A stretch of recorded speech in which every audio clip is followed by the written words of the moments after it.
ടൂർണമെന്റുകളിൽ അമലിലേക്ക് തിരിച്ചു വരാം. ഇപ്പോൾ ശബരിനാഥ് സ്പോർട്സ് ജേർണലിസ്റ്റ് നമ്മളോടൊപ്പം ടെലിഫോൺ ലൈൻ ചേരുന്നു.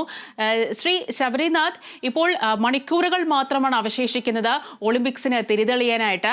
എന്തെല്ലാമാണ് താങ്കളെ സംബന്ധിച്ചിടത്തോളം ഇന്ത്യയുടെ മെഡൽ പ്രതീക്ഷകൾ? തീർച്ചയായും പാരീസ് ഒളിമ്പിക്സ് ഇന്ത്യയെ സംബന്ധിച്ച് ഏറ്റവും പ്രധാനപ്പെട്ട ഒരു ഇവന്റ് ആയിട്ട് തന്നെ മാറാനിരിക്കുകയാണ്.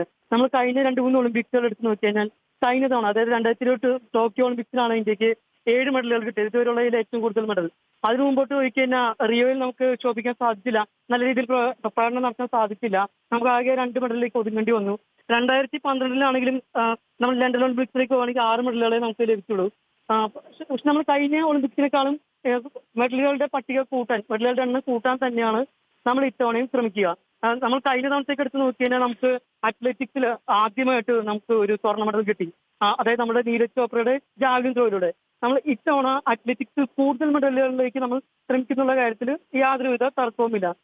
അതുപോലെ തന്നെ നമ്മൾ കഴിഞ്ഞ 2 ഒളിമ്പിക്സുകൾ എടുത്ത് നോക്കുകയാണെങ്കിൽ ബാഡ്മിന്റണിൽ PV സിന്ധു ഇന്ത്യക്ക് വേണ്ടി 2 ഒളിമ്പിക്സുകൾ 2016 റിയോയിലും 2020, അതായത് 2021 നടന്നെങ്കിലും അത് കഴിഞ്ഞ ടോക്കിയോ ഒളിമ്പിക്സിലും ഇന്ത്യക്ക് അടുപ്പിച്ച് 2 ഒളിമ്പിക്സുകളിൽ സ്വർണ്ണമല്ല മെഡലുകളിലേക്ക് എത്തിയിട്ടുണ്ട്. റിയോയിൽ വെള്ളിയും കഴിഞ്ഞ തവണത്തെ ഒളിമ്പിക്സിൽ നമുക്ക് വെങ്കല മെഡൽ ഒതുങ്ങിപ്പോയെങ്കിലും ഇത്തവണ അത് സ്വർണം തന്നെ നേടിയെടുക്കാൻ തന്നെയായിരിക്കും PV സിന്ധുവിന്റെ ശ്രമം. അത്തരത്തിൽ നോക്കുവാണെങ്കിൽ ബാഡ്മിന്റണിൽ നമുക്ക് പ്രതീക്ഷയുണ്ട്. ബാഡ്മിന്റണിൽ തന്നെ മെൻസിന്റെ സഖ്യമുണ്ട്, നമ്മുടെ സാത്വിക് രംഗിറെഡ്ഡി ചിരാഗ് ഷെട്ടി സഖ്യം, അവരിലും നമുക്ക് പ്രതീക്ഷയുണ്ട്. അതുപോലെ തന്നെ നമുക്ക് മറ്റു മത്സരങ്ങളിലേക്ക് പോയി കഴിഞ്ഞാൽ ഹോക്കി ടീമിൽ പ്രതീക്ഷയുണ്ട്. ഹോക്കിയിൽ നമുക്ക് ശ്രീജേഷുണ്ട്, നമ്മുടെ നായകനായിട്ടുള്ള നായകനല്ല ശ്രീജേഷുണ്ട്. നമുക്ക് നമ്മുടെ പ്രതീക്ഷകളൊക്കെ ആയിട്ട് കഴിഞ്ഞ തവണ വെങ്കല മെഡലിലേക്ക് എത്തിയതാണ്. ഇത്തവണ ഹോക്കിയിൽ സ്വർണം തന്നെ നേടിയെടുക്കാൻ തന്നെയായിരിക്കും നമ്മൾ ശ്രമിക്കുക. അപ്പം അതുപോലെ തന്നെ നമ്മൾ 2014 വരെയുള്ള ഒളിമ്പിക്സുകൾ നമ്മൾ എന്നും മെഡലുകളിലേക്ക് എത്തിയിട്ടുള്ള ഒരു ഇനമാണ് ഷൂട്ടിംഗ്. കഴിഞ്ഞ തവണയും അതിന് മുമ്പത്തെ തവണയും നമുക്ക് നേടിയെടുക്കാൻ സാധിച്ചില്ല.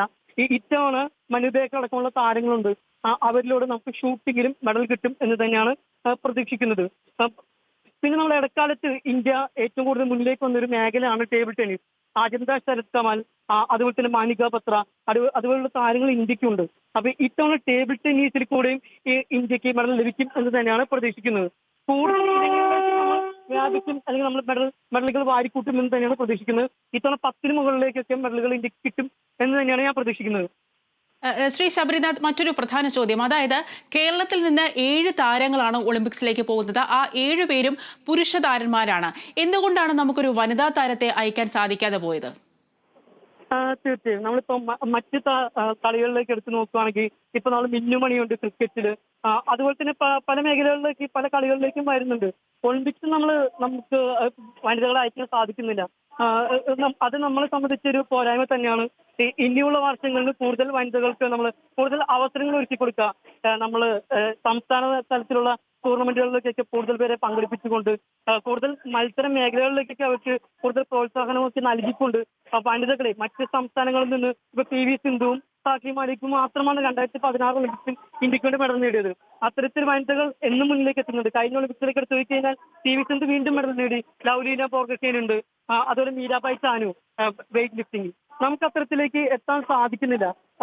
തീർച്ചയായും നമുക്കതൊരു ഇനിയുള്ള വർഷങ്ങളിൽ നമുക്ക് കൂടുതൽ മത്സരങ്ങളിലേക്ക് അവരെ പങ്കെടുപ്പിച്ചുകൊണ്ട് അത്തരത്തിലേക്ക് അവരെയും അടുത്ത ഒളിമ്പിക്സിലേക്ക് എത്തുമ്പോഴേക്കും അവരെ ഉയർത്തിക്കൊണ്ടുവരാൻ നമ്മൾ ശ്രമിക്കണമെന്ന് തന്നെയാണ് എനിക്ക് പറയാനുള്ളത്. ഒരു നിരീക്ഷണത്തിൽ കേരളത്തിൽ നിന്ന് അത്രത്തോളം പ്രതീക്ഷയുള്ള ഒരു വനിതാ താരം ഉണ്ടായിരുന്നു, പ്രത്യേകിച്ച് ബാഡ്മിന്റൺ ഇനത്തിൽ? ബാഡ്മിന്റണിൽ എനിക്ക് ചോദ്യം ക്ലിയർ ആവുന്നില്ല. അതായത് താങ്കളെ സംബന്ധിച്ചിടത്തോളം കേരളത്തിൽ നിന്ന് ഏതെങ്കിലും ഇനത്തിൽ ഒളിമ്പിക്സിലേക്ക് പോകാൻ പ്രാപ്തിയുള്ള ഏതെങ്കിലും വനിതാ താരം ഉണ്ടായിരുന്നോ താങ്കളുടെ നിരീക്ഷണത്തിൽ?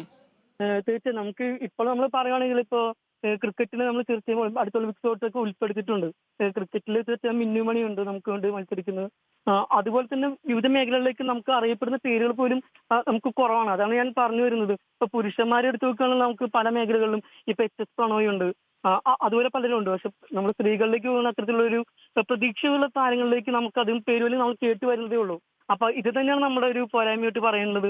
കൂടുതൽ പേരുകളിലേക്ക് എത്തണം, കൂടുതൽ താരങ്ങൾക്ക് പ്രോത്സാഹനം കൊടുക്കണം.